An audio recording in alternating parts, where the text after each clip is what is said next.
After the 3-day coast to the moon, the rather ungainly-looking lunar landing craft parted company from the command module to begin its descent to the surface of the moon, Ron Evans remaining in the command module to orbit the moon for 3 more days. In a preliminary orbit, with the command module beneath them in the distance, the astronauts passed over their landing place, a flat valley in an area called Taurus Littrow, where they would look for young lunar rocks and signs of volcanic activity. The landing on the valley floor was one of the most accurate of the Apollo program, the dust flying as the astronauts inched toward the surface.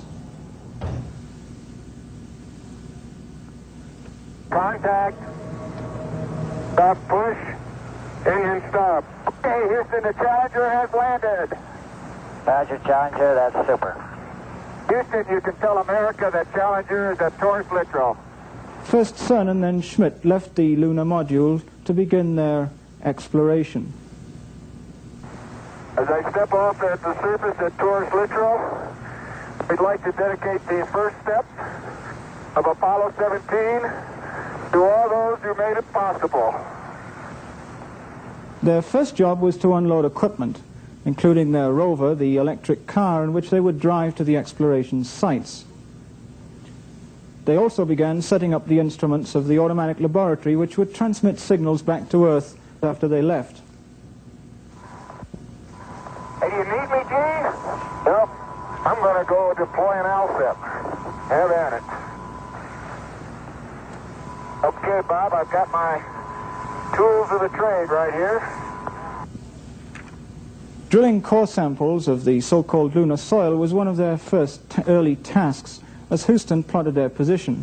Pulling core was not always, however, as easy as they anticipated. Oh, we're out in the ejector blanket of Camelot for sure now. Yeah.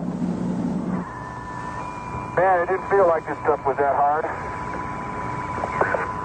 No, I'll get it. I knew there was something I needed to do. Get the jack in over here, other side.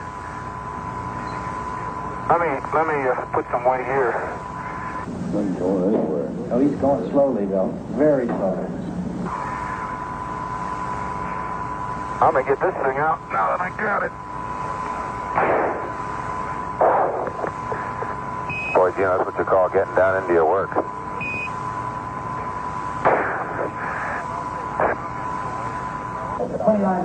Yeah, it's 29 and a half minutes from now, but remember, they left this side a little bit late.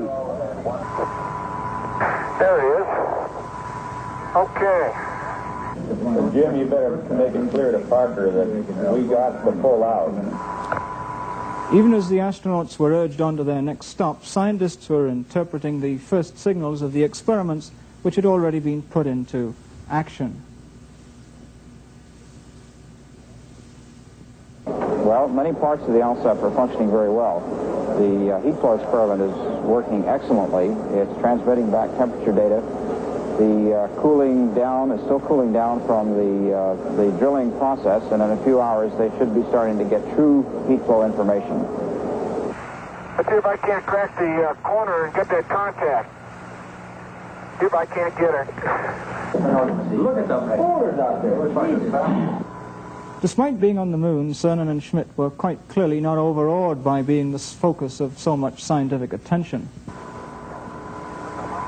I was strolling on the moon one day in the merry, merry month of December. No, May's the month. May, that's right.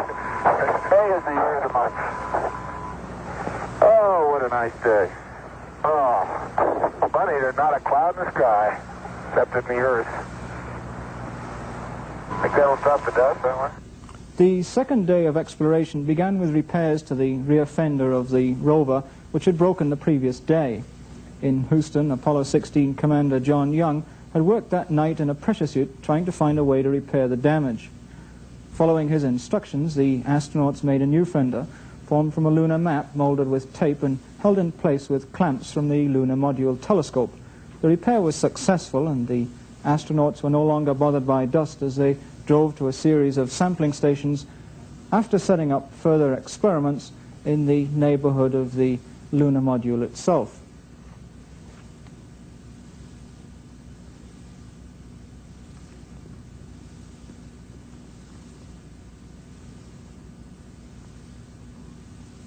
they're somewhere along this rim where they can see.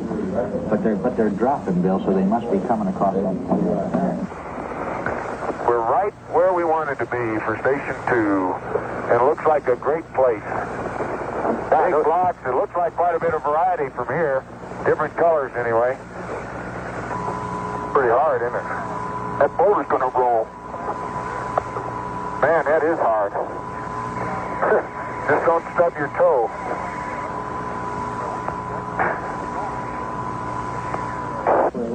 The foreground features are somewhat different, simply because they were farther up under the hill, I think. But otherwise, that's remarkable. Pottery, it's obviously very cohesive because the bottom of the core is not smooth, it's very jaggedy and fragmental-like. Gene's finished with the core tube, then we should be able to go. If we get that all of that.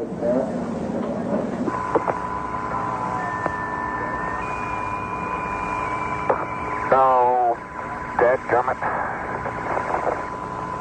Jack Schmidt having a few problems.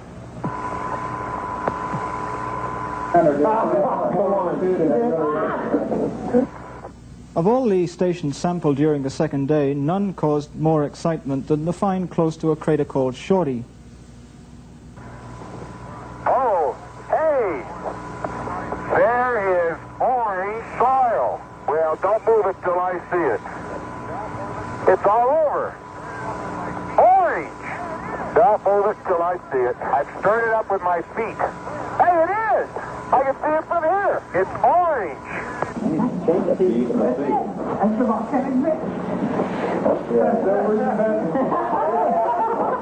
Somebody unplugged silver. Fantastic, sports fans. It's trench time. Jack, that is really orange.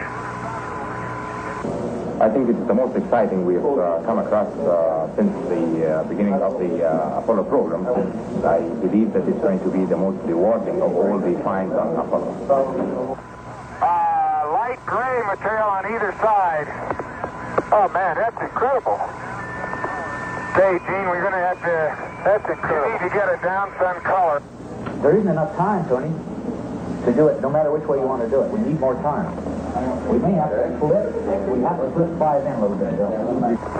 He's getting about 3 centimeters of whack. They got to leave at a certain time regardless of what we got. With only a limited supply of oxygen and water in the backpacks, the astronauts were bound to a tight schedule. Every minute of their exploration had been carefully planned ahead of time using detailed photographs made by orbiting cameras.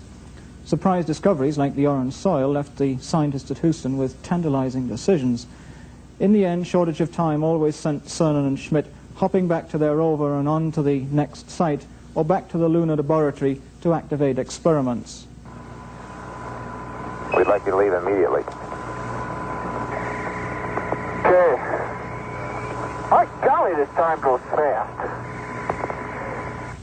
While Cernan and Schmidt had been exploring, Ron Evans in the command module had been taking photographs and operating experiments directed at the moon's surface. After 3 days of observation, he was rejoined by his crewmates.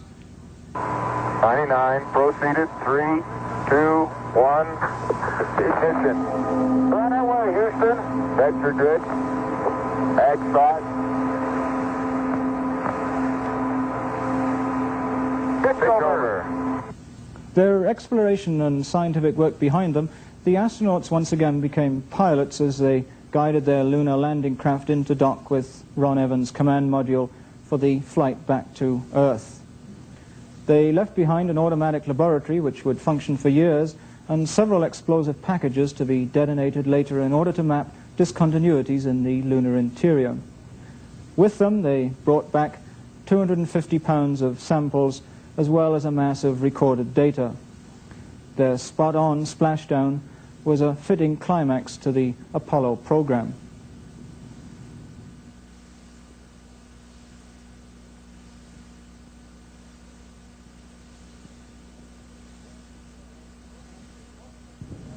Unfortunately, the orange soil was not what the scientists back at Houston had expected that it